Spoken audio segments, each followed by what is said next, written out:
you're in the middle of an immigration case or even thinking about filing one, this may change everything. USCIS just told 20,000 employees to retire early or risk being laid off. And if even a fraction of them end up leaving USCIS, processing times could more than double, just like they did in 2020. And the scariest part, this is not even about money. So what's really happening inside USCIS and how bad could the delays get? I'll explain what's going on and most importantly, what you can do if your case is at risk. So stay tuned because the second half of the video can keep you from having to wait years on end. Okay, so what is happening behind the scenes at USCIS and why should you be worried? The government is calling this a reduction in force. This is just a formal way of saying that they're about to shrink the agency. The last time we saw something like this was back in 2020 underneath the first Trump administration, and it caused a major delay in processing time. At the time, the Trump administration spent all of the USCIS emergency funds. So when COVID hit and fewer persons were applying for immigration benefits, the agency suddenly could not afford to pay everyone's salary. As a result, they froze hiring. More than 1,000 immigration officers left without being replaced, and processing times doubled. The backlog of immigration cases went from 5 million to almost 9 million, and it did not start to improve until Congress passed emergency funding for USCIS to rebuild. By 2023, they had brought on thousands of new employees and began cutting through the backlog. Green card renewals that once dragged on for 8 months were now being approved in just a few weeks, and the agency was finally catching up. But now Trump is trying to undo all of that progress. Instead of continuing to rebuild, USCIS is being told to cut off its agents again. The exact number of layoffs is not confirmed, but if 20,000 people were notified, it means that USCIS is planning to cut more than just a few jobs. And here's what makes this even more suspicious, because this is not about money, because USCIS does not rely on taxpayer dollars. It is funded almost exclusively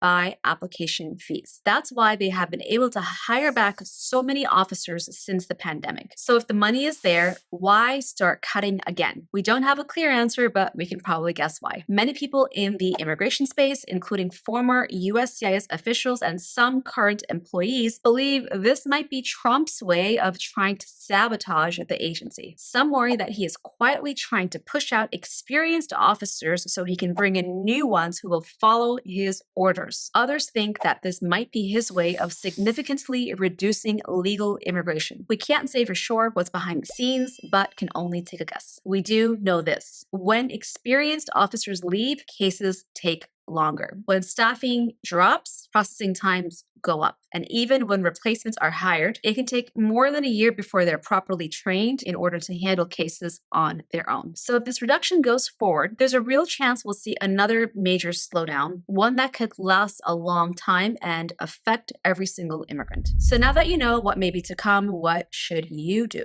First, if you are planning on filing a green card renewal, a work permit, advanced parole, or any other immigration benefit, don't wait. File as early as you can. Because if USCIS loses staff and processing slows down, your place in line becomes even more important. And this is why you should double check everything before you file your application. If your case gets kicked back because of a simple mistake, you don't just lose time, but you'll also lose your place in line until you can file again. Next, make sure you keep copies of everything that you submit. This means your forms, your supporting documentation, any affidavits, your payment receipts, all of it. If you're mailing in your application, use certified mail or mail with tracking. If you're filing online, save a screenshot of the confirmation page and keep every email they send you. Why is this important? Because if the system slows down or if your case gets delayed or misplaced, having proof of filing can help prevent a bigger headache down the road. Finally, for some of you, a delay can be more than just frustrating. It may even create a legal issue. If your work permit is about to expire and you do not automatically qualify for an extension, if your child is turning 21 and could age out, if you're changing jobs on a visa and need your approval fast, these are the kind of situations that may cause a legal issue for you. So if any of these sound like your case, don't hesitate to talk to a lawyer to see what you can do. My name is Moumita Rahman, and I have been practicing immigration law for 15 years. We have helped hundreds of immigrants get legal status during the first Trump administration, and we are not giving up this time around either. If you would like our help on your case, give us a call for a case evaluation at 212-248-7907. We are based in New York City, and we serve clients all over the US. Firing staff is not the only thing that Trump is trying to do to sabotage legal immigration in the US. During his first term, his changes to USCIS policies and guidelines caused the delays to spike by nearly 50%.